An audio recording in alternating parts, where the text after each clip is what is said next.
Hello guys, welcome back. Now we have this formulation that we've seen in the previous video, where we have the probability of the maximal value, the supremum, for a set of functions belonging to this bias, to this algorithm bias. And here we have the expected risk minus the empirical risk. The risk for the whole joint probability distribution and the risk on a given sample to be greater than a given epsilon, which works as a divergence term, upper bounded by 2 times the shattering coefficient, which is this term over here, the shattering coefficient, okay, which is a function in terms of the sample size n, times the exponential of minus 2n epsilon to the square. Remember, the expected risk is in interval 0, 1, and the empirical risk is also in interval 0, 1.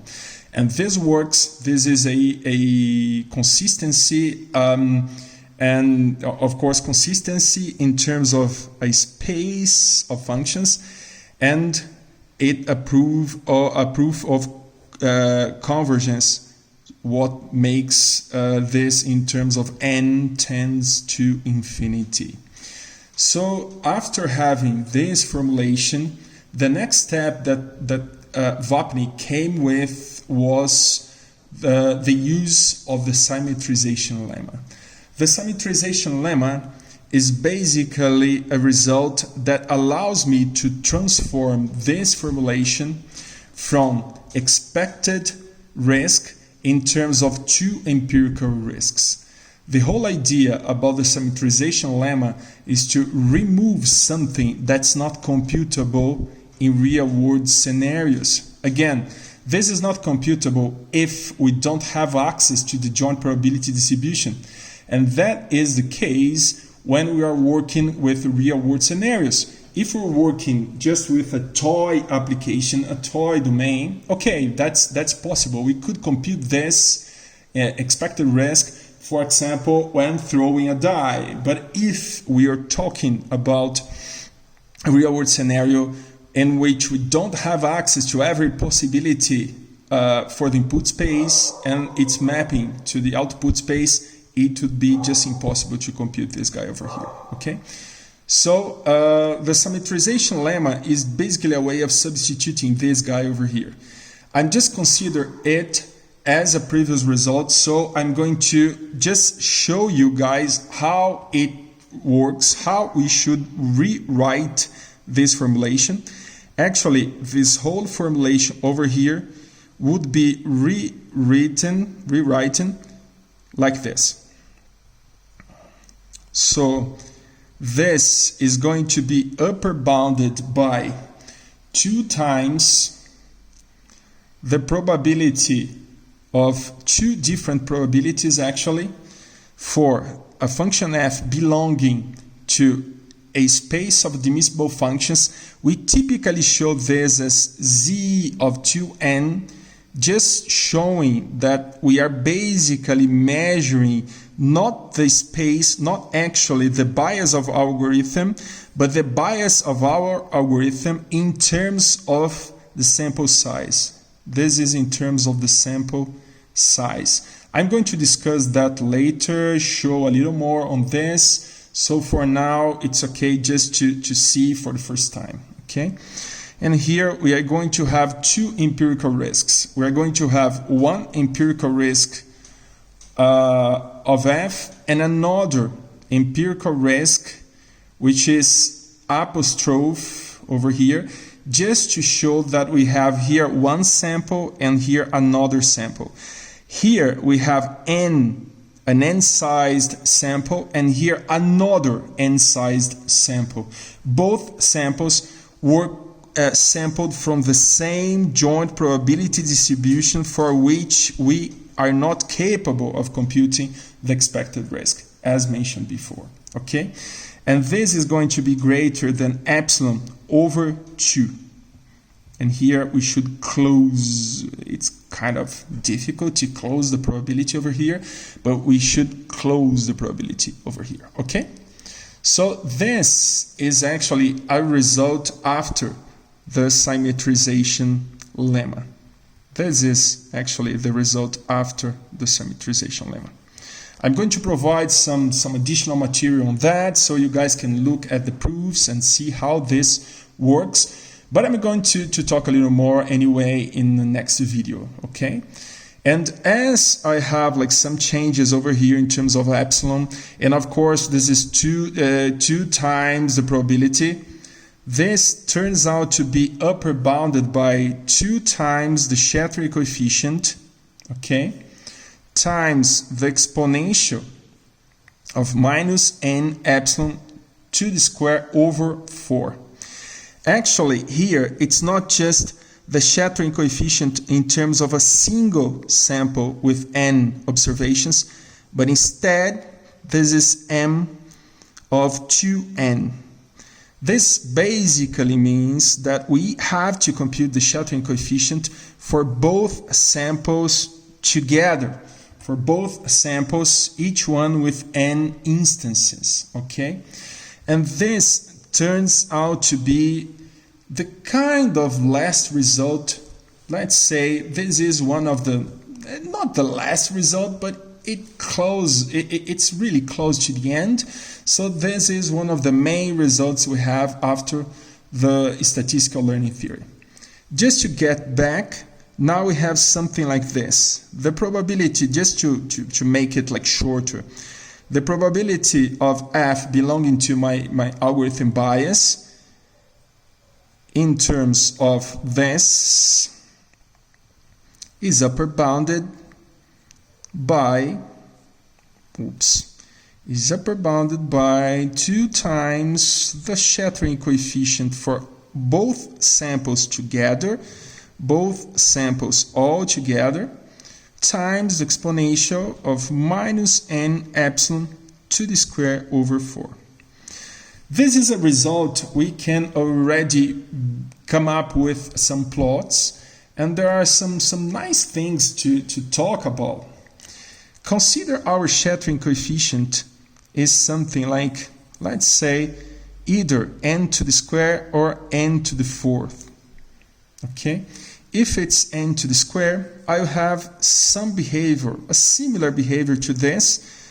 Okay, this is n. Oh, sorry, this is my sample size n, and this over here, I'm going to plot all this term. I'm going to call this like delta. So I'm going to plot delta over here, this for n to the square, and this for n to the 4th.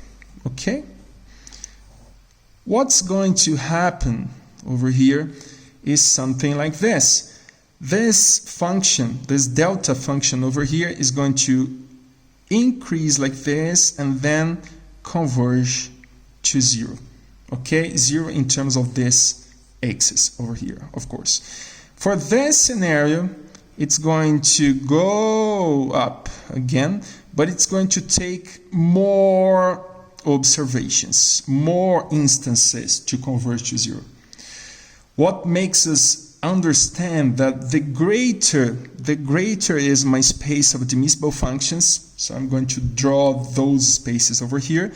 This is the same as having a situation like this. Here I have the whole space, the whole universe of functions, okay? So let's say here I have a space whose shattering coefficient is n to the square. And here, let's suppose I have another one whose shattering coefficient is n to the 4th. Because I have a space with more functions in case of n to the 4th, it takes a greater sample size to converge to 0 over here. Remember, when I converge somehow nearby 0, it means that my empirical risk is a good estimator of my expected risk. Why that is important? Because if I have a good estimator of my expected risk, I can use the empirical risk as a way of selecting the best model, the best classifier, the best classification algorithm for my problem. Okay. Over here, I have n to the square. I will take, of course, I need like less instances to converge than over here, because here is n to the fourth. Okay. From this, I just want to give a next step to show you something over here, guys. Okay, let's give another step. There is another formalization called the Generalization Bound, which is quite important. Also formulated by Vapnik, which is like this. From this formalization, we already have over here, which is this. We can notice that we could take advantage of this upper bound over here to solve this in terms of epsilon. Let's do it. So I have this, okay. Let's make delta, as I mentioned, equals to 2 times m, 2 sample sizes over here, times the exponential of minus n epsilon to the square over 4. Let's solve this for epsilon. If I try to solve this for epsilon, I can notice that I could do something like this. Delta divided by 2m 2n, okay, equals the exponential of minus n epsilon to the square over 4. I could apply log on both sides just to of course, to cancel out the exponential function. So you have the log of delta.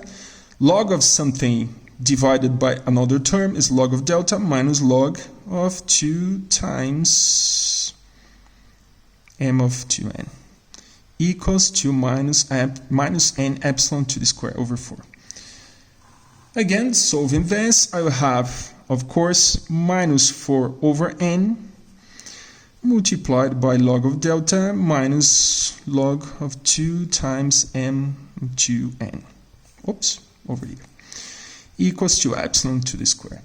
Remember that it only matters epsilon greater than 0, because over here I have a absolute value. So it doesn't matter to find the negative side of epsilon. So because of that, I'm only interested in the positive part of this squared root. I'm going to simplify this, so it could be like 4 over n. Let's put this negative sign inside. I'll have log of 2 times the shattering coefficient of both samples altogether minus log of delta. Okay. From this, I have how epsilon behaves when I define some delta. For example, let's suppose I'm going to try to rewrite this in a different way. Can I? Yes, I can. I can take just this right side, this left side term, and rewrite it over here. Remember, this is a probability of the supremum. Supremum is the worst case scenario, remember, of the expected risk minus the empirical risk of f being greater than epsilon. But now I have epsilon. Take a look. This is my epsilon. This is quite interesting, isn't it? This is my epsilon minus log of delta. Okay. So if I consider this as the worst case scenario, okay, this is the worst case. I mean, by worst, I mean when I surpass a given epsilon. What is the opposite or the complement of the worst case scenario? The complement of the worst case scenario is the scenario in which my empirical risk is a good estimator of my expected risk. So I could rewrite this like this instead. I could rewrite like, okay, the supremum of this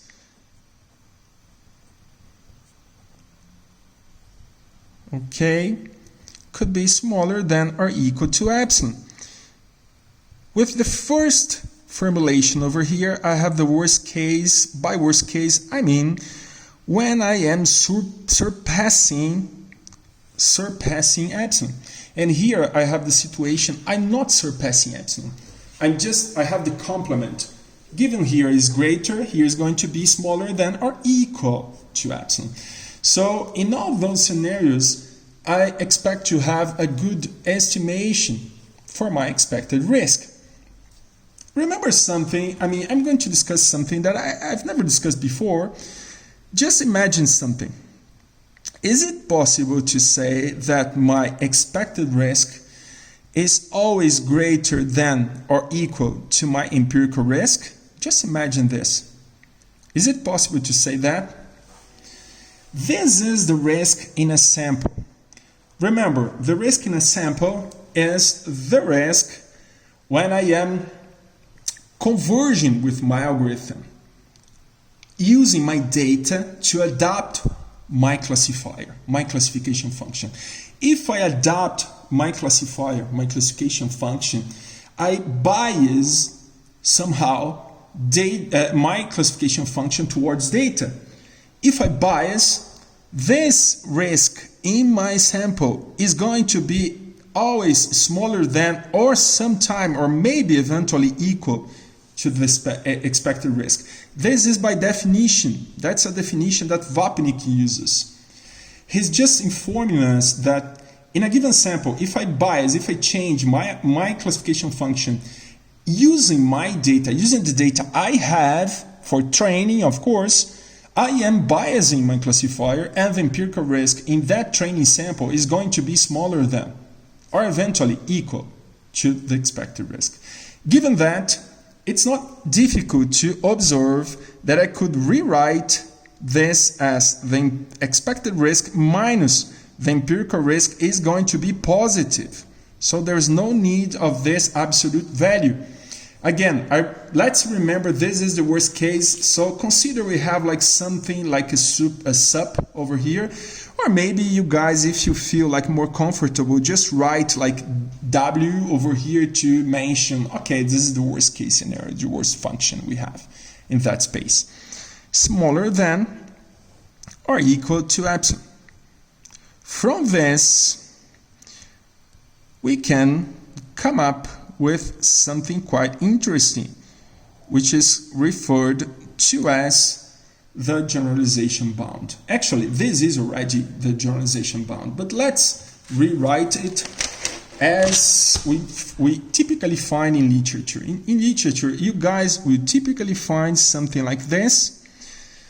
The expected risk is going to be smaller than or equal to the empirical risk of my worst case scenario, just to remember this is the worst case scenario, of epsilon. Again, I don't remember epsilon. Maybe, yeah, let's try. Log of 2 times my shattering coefficient for a double-sized sample minus log of delta.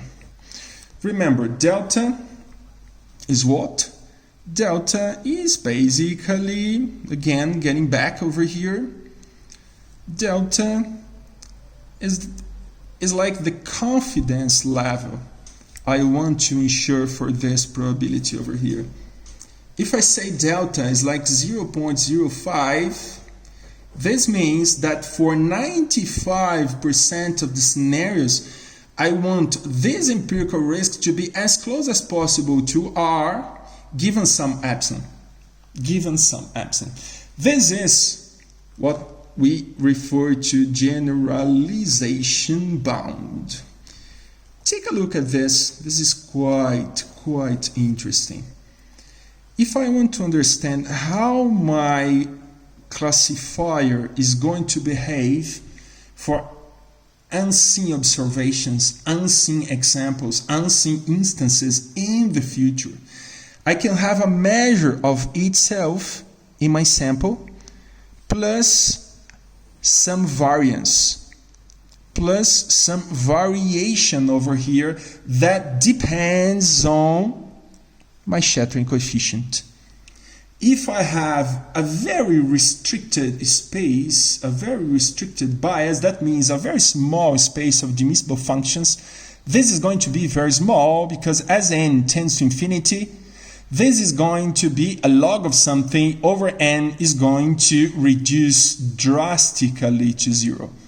So I have a very nice estimation in my empirical risk to my expected risk. So I can use this to understand if I have a very nice estimation or not. For example, let's consider we have like two different scenarios. Let's consider we can have, for instance, two algorithms. We have a first algorithm 1 and an algorithm 2. Let's say I want to understand what is the expected risk for this algorithm 1 and here for algorithm 2. Let's say over here I have like 0.01 and here I will have like 0.1 as empirical risk. Again, this is very large in terms of when compared to this empirical risk, of course, but there is something else. We need to assess those variances over here. We need to understand what's like those two shattering coefficients. For example, let's say over here we have 4 over n, and here we have like log of delta, and over here it's the same delta, okay, just supposing we have the same delta, but over here we could have like very different behaviors. This could be 2 times, for example, n to the 10th power. And this could be log of 2 times n, simply. Could be 2 times n. Over here, I need less observations. Over here, I need many more observations to make this converge. If I know how many observations I have, I suggest you guys plot this and this. So come up with a plot. When just assuming that I will vary the sample size over here, and here I will have this term being plotted in this axis, in this y-axis over here. For example, here I have 0.01, here I have like 0.1. Let's say here I have something like this. This is going to grow and then it's going to approach 0 like this. This starts over here, okay? But of course, it's going to grow even more and take many more observations, many more instances to converge. So besides having some empirical risk that's not, let's say it's not as good as in here, if I have this number of training instances, this amount of training instances, I better select this as my solution, algorithm 2 and not 1. But if I have like as many observations as I want, as I wish, like it doesn't matter. Oh, there is a mistake over here. Sorry guys, because over here I forgot something. If this is 0.1 plus something, okay, this is going to grow and never converge to 0. Oof, sorry. I'm going to plot here over again. It's going to be easier. If this is 0.01 and if this is 0.1, okay, this is going to grow and converge to 0.1 over here because it's always 0.1 plus something. Over here we have another behavior that's going to grow, and then it's going to take like forever to converge.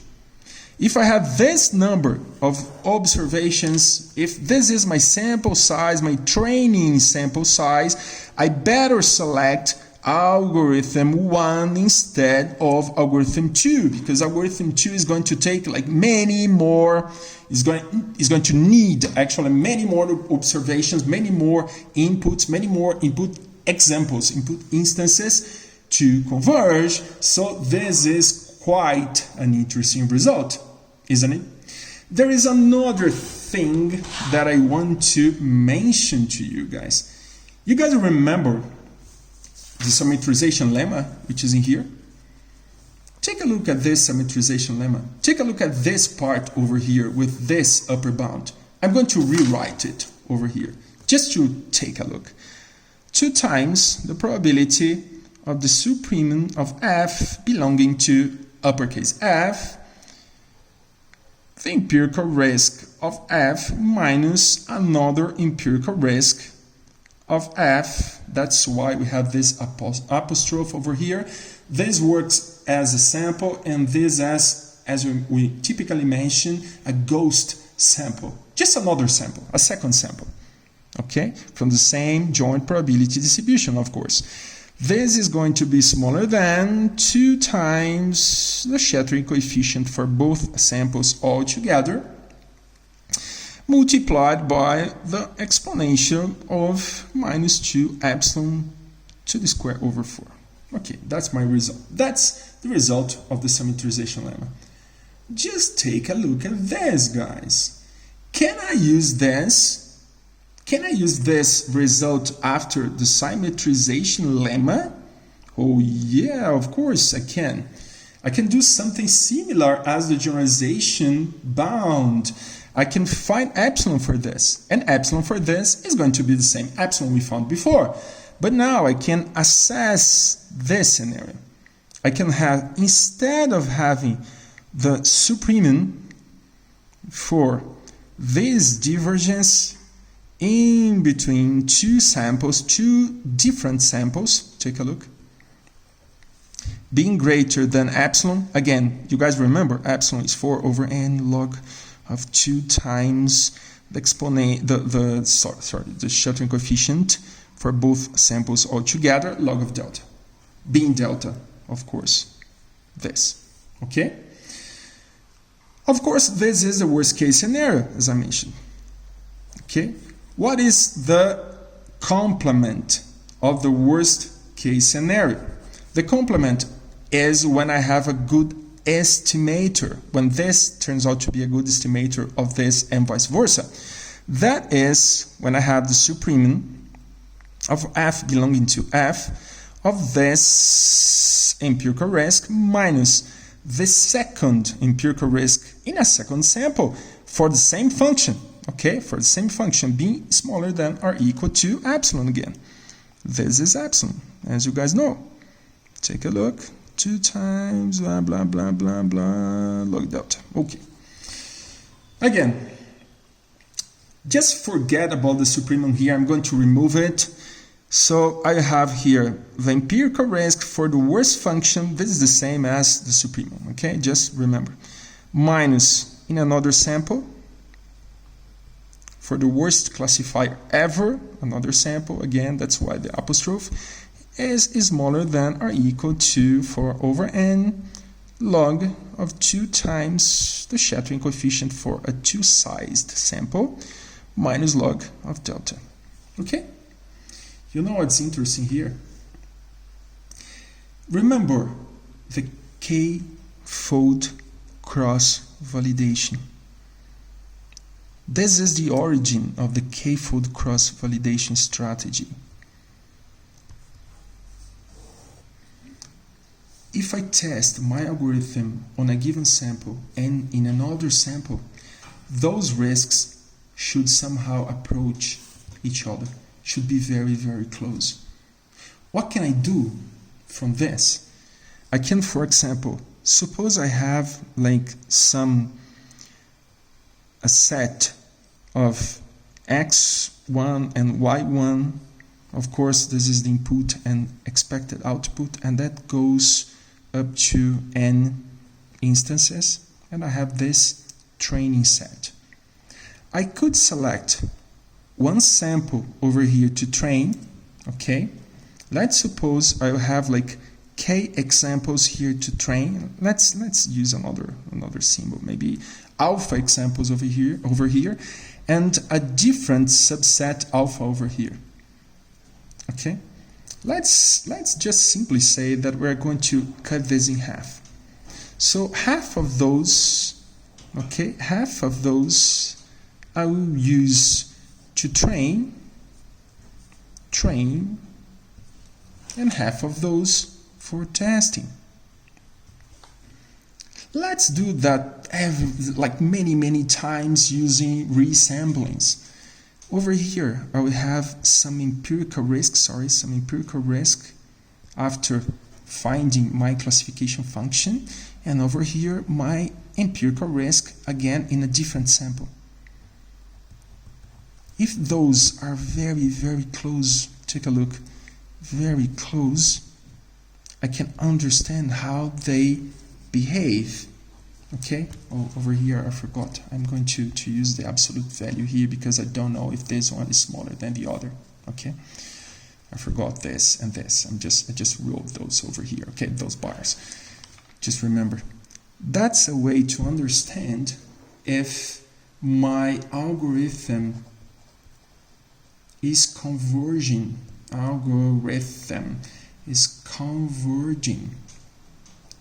To a good learning model.